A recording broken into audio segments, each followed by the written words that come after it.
তাহলে তুই রাত্রে ঘুমোস না কেন?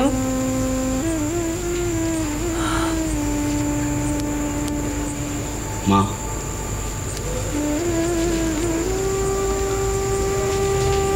তুমি কি ভাবো আমি শুধু আমার কথাই ভাবি? তোমাদের কোনো কথা আমি ভাবি না? তুই কি আমার তেমন ছেলে খোকা? জানো মা, আমার চিন্তা হয় শুধু গদাইকে নিয়ে। মা, ওর পাঠশালার পাঠ বোধহয় আর এগোবে না। ওই ধারাপাত কাটাকিয়া ওই চত্বর হলো। আজকে মা ওকে আমি বিয়োগ অঙ্ক ভজাতে বসেছিলাম জানো, তো এমন সমস্ত যুক্তি দেখাতে লাগলো যে আমি অঙ্কশাস্ত্রের বড় বড় পণ্ডিতরা পর্যন্ত মাথায় ঘোল খেয়ে যাবে। আমি দাওয়া থেকে সব শুনেছি খোকা, কিন্তু ও তো ওরকমই, কেমন যেন সব উল্টো পাল্টা ভাব। না না না মা, উল্টো পাল্টা ভাব নয় নয় মা। ও জানো মা, ও একটা অন্য জগতের মানুষ। হ্যাঁ মা, জানো মা, বাবা না মারা যাবার আগে না আমাকে এসব বলে গেছিলেন। আমি গদাইয়ের ভার তোমাকে দিয়েছি। সে ভার তো আপনি না দিলেও আমি নেব বাবা। গদাই আমার ছোট ভাই। আমি নিশ্চিন্ত। আর আমার চিন্তা কিসের? গদাইয়ের ব্যাপারে একটা কথা বলো। ওর এই আত্মহারা ভাব আপনি বোঝেন? কি রকম? উন্মাদ রোগ নয় তো? না, ও তো আগাম আভাস দিয়ে পৃথিবীতে এসেছিল। জন্মলগ্ন থেকেই ওর নানা ভাব। প্রথম শিশু নারায়ণ বোধে আমি মোহিত থাকতাম, কিন্তু তারপর অবশ্য দিন যেতে যেতে কিছুটা তোমার মায়ের বাৎসল্য তাড়নায় আর কিছুটা পার্থিব বিভ্রান্তিতে আমিও চিকিৎসাও করিয়েছিলাম। শান্তি সস্তনেও বাদ দিইনি। সেসব তো তুমি জানো রামকুমার। কিন্তু এখন আমি বুঝেছি ও এক অভিনব অদৃষ্ট পূর্বভাবে লীন। ওকে পালন করো রামকুমার, কোনো সংশয়ের দৃষ্টি নিয়ে ওর দিকে তাকিও না। তবে একটা ব্যাপার আমি ঠিক করেছি মা, পুঁথিবিদ্যে ওর না হয় না হোক, কাল থেকে ওকে আমি অন্য জোর করব। পুজোর কাজকর্মে ও যেতে চায় না, ওকে আমি জোর করে কালকে নিয়ে যাব। ওকে বকাঝকাও করব। তুমি যেন মনে মনে কষ্ট পেও না মা। কষ্ট পাবো কেন খোকা? তুই কি ওর খারাপ চাইছিস? মা, কাল থেকে ওকে ঘরের নিত্য সেবার কাজ করতে হবে। রঘুবীরকে জলও দিতে হবে। মা, আমাকে আরো বেশি বাইরের কাজ পেতে হবে মা।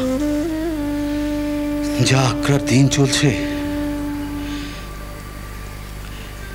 রামেশ্বরের মতো ওকেও আমার সাথ দিতে হবে।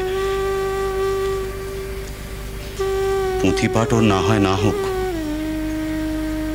পুজোর কাজকর্ম নিয়েই থাক। কি হলো মা, কি ভাবছো? কি হয়েছে মা? এসব ব্যাপারে তোর যা মত আমারও তাই খোকা, কিন্তু আমি ভাবছি যে ওর এই ভাবের কি হবে। পাড়া প্রতিবেশী জানিয়ে সব মাতামাতি করে। খোকা খোকা মাঝে মাঝে যে ওর সব কি হয় রে, পাঁচ জ্ঞান থাকে না।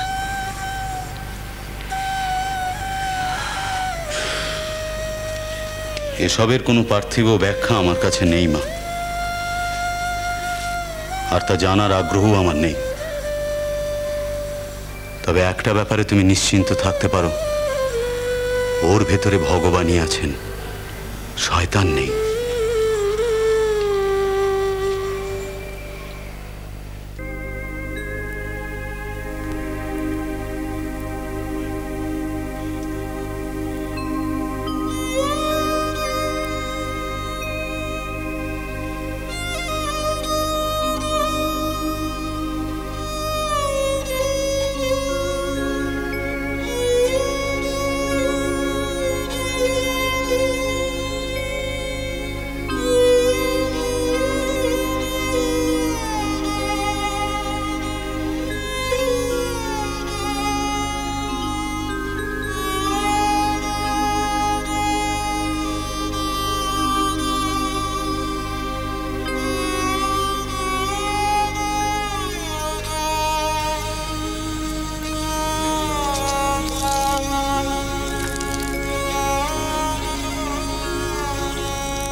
কি হলো, কি কথা কছিস না কেন? কখন সকাল হয়েছে, বেরোসনি, জামা কাপড় ছাড়িসনি, চান করিসনি, ঘরদোর সব এলোমেলো পড়ে রয়েছে। কি হলো, কি কথা কানে যাচ্ছে না নাকি? কি শুরু করলি বল দেখিনি? বাড়িটাকে একেবারে অলক্ষের সংসার বানিয়েছেন। অলক্ষী তো, অলক্ষী হলে আমাকে দেখা দেয় না কেন? কে কে জানে না যেন? কি বলছিস? তোমার কোলের ছেলে গদাই। কি করেছে? প্রসন্ন দিদি আমাকে বলেছে গদাইটাকে গান গাইতে গাইতে কৃষ্ণরূপে দেখা দিয়েছে। প্রসন্ন দিদি ননি খাইয়েছে, আমিও তো তাকে সেদিন তিলের নাড়ু খাওয়ালাম। কই, আমাকে একবার দেখা দিলে না তো? এখন আমি হলাম গিয়ে পর, আর প্রসন্ন দিদি আপন। তোরা একেবারে আমাকে পাগল করে দিবি। যাও না, আমি কি তোমাকে ডেকে বলেছি?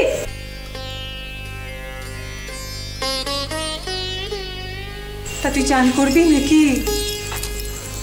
না, আমি আজকে এখানেই থাকবো। চান করবো না, বাসি কাপড় কাচবো না, মুড়ি খাবো না, জল খাবো না, কিচ্ছু না। বেশ, তো থাক।